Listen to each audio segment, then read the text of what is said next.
ஆச்சாரம் டிவி நேயர்களுக்கு வணக்கம். நாம் இன்னைக்கு திரை விமர்சனத்தில் தண்டேல் திரைப்படத்தின் திரை விமர்சனத்தை பற்றி தான் பார்க்க போகிறோம். இந்த படத்தை சந்து மெண்டட்டி இயக்கியிருக்கிறாரு. நாக சைத்தன்யா, சாய் பல்லவி, கருணாகரன், பப்ளு பிருதிவிராஜ், ஆடுகளம் நரேன் மற்றும் பல நட்சத்திரங்கள் நடிச்சிருக்கிறாங்க. இந்த படத்தோட கதை என்னென்னு பார்த்தீங்கன்னா, 2019ஆம் ஆண்டு ஆந்திராவில் நடந்த உண்மை சம்பவத்தை அடிப்படையாக கொண்டு எடுக்கப்பட்ட மீனவர்களின் கண்ணீர் கதை.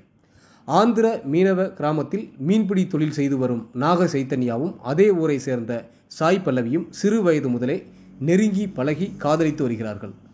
குஜராத் அருகே உள்ள அரபிக்கடல் பகுதியில்தான் இவர்கள் மீன்பிடிக்க செல்வது வழக்கம். அப்படி நீண்ட தூரம் அவர்கள் செல்வதால் திரும்பி வர 9 மாதங்கள் ஆகும். இதனால் நாக சைத்தன்யாவை கடலுக்குள் செல்ல வேண்டாம் என சாய் பல்லவி எச்சரிக்கின்றார். மீறி சென்றால் நமது காதல் நிலைக்காது என்றும் சொல்கின்றார். ஆனால் ஊர் மக்களுக்காகவும் தன்னை நம்பியுள்ள 22 மீனவர்களுக்காகவும் கடலுக்குள் செல்கின்றார் நாக சைத்தன்யா. நடுக்கடலில் மீன்பிடித்து கொண்டிருந்த பொழுது புயல் வீசியதால் நிலை தடுமாறி பாகிஸ்தான் நாட்டு எல்லைக்குள் சென்று விடுகின்றனர். இதனால் அவர்களை கைது செய்து சிறையில் அடைக்கின்றது பாகிஸ்தான் கடற்படை.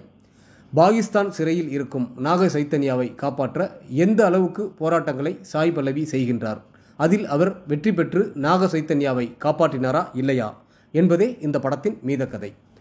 நாக சைத்தன்யா மீனவராக நடிப்பிலும் நடனத்திலும் சண்டை காட்சிகளிலும் சிறப்பாக நடித்துள்ளார்.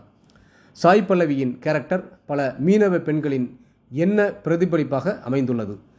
காதலனிடம் காட்டும் அன்பு, தனது வாழ்வுக்கான உத்தரவாத போராட்டம் என பல இடங்களில் தன்னுடைய நடிப்பு வாயிலாக அந்த கதாபாத்திரத்திற்கு உயிர் கொடுத்துள்ளார். கருணாகரன் கொடுத்த கதாபாத்திரத்தில் சிறப்பாக நடித்துள்ளார்.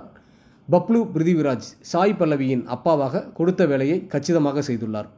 ஆடுகளம் நரேன் மற்றும் மீனவர்களாக நடித்துள்ளவர்கள் என இதில் நடித்த அனைவருமே சிறப்பாக நடித்துள்ளார்கள். சம்தாத் சபாஷின் ஒளிப்பதிவு படத்திற்கு பலம்.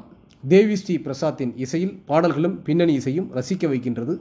2ஆம் பாதியை சுவாரஸ்யமாக சொல்லிய இயக்குனர் முதல் பாதியை சுலோவாக சொல்வதை இன்னும் கொஞ்சம் சுவாரஸ்யப்படுத்தி இருக்கலாம். இயக்குனர் சந்து மெண்டட்டிக்கு பாராட்டுக்கள்.